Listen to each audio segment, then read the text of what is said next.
Hey, brothers and sisters, here's a picture that I actually drew for my middle child, my 6-year-old Logan.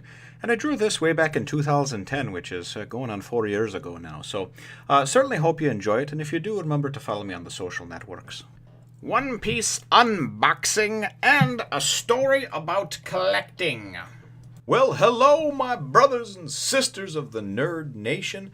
I, as always, am Jim, here to bring you another lovely unboxing video, because apparently I just cannot stop ordering shit, or stuff, or items, or collectibles. Now, this one here looks like we can just tear it on open. Can avoid a stabbing incident like last time. And let's see what we've got here inside this lovely little package.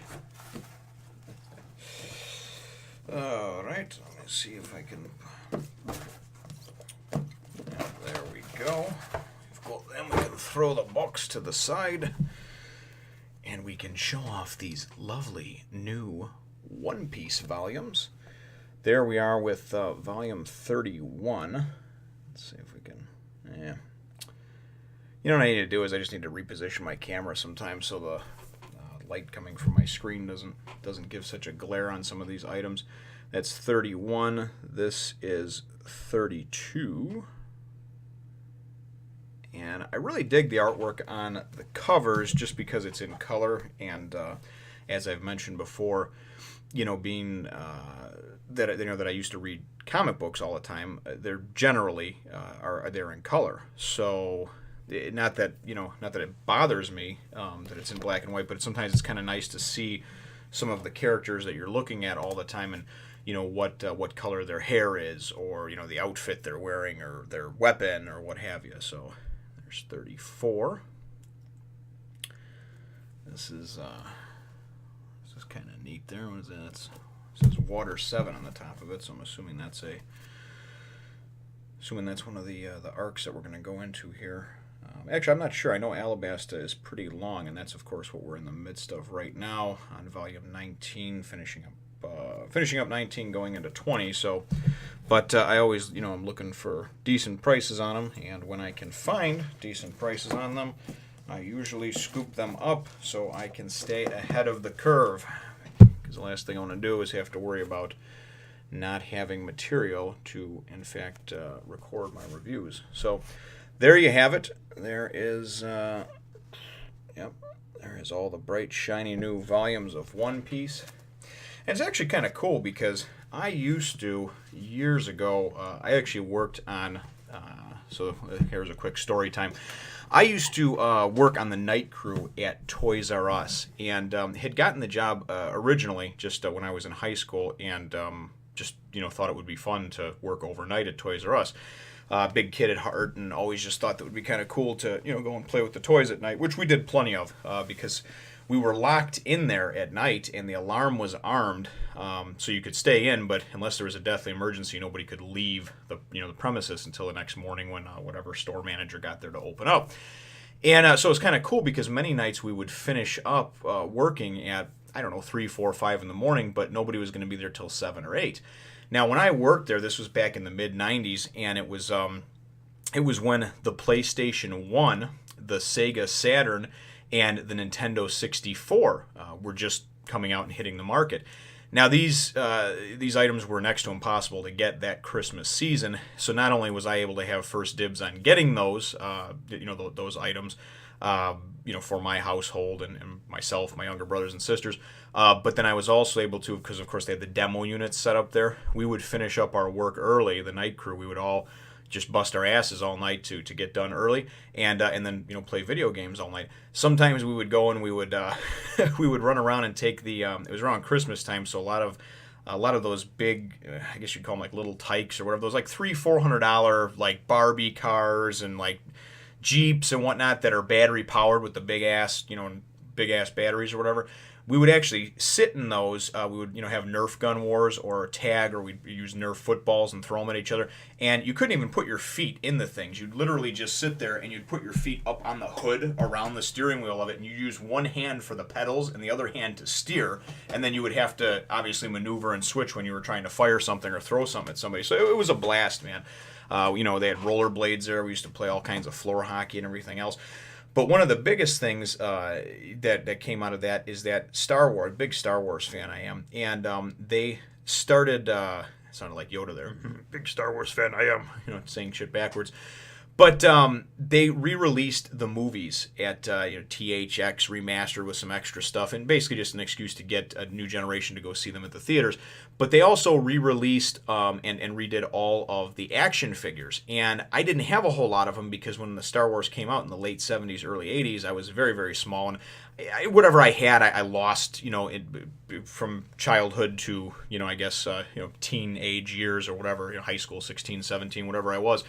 So but I was always like a collector. I like collecting comic books. I like collecting figures. And I wasn't a guy who kept them in the package in mint condition because I was going to sell them ever. I opened that shit up and stood it up on my entertainment center. And I had battles going with the guys, and I would take fishing wire and hang the X-Wing and Darth Vader's TIE fighter and all that stuff in these cool action scenes in my room.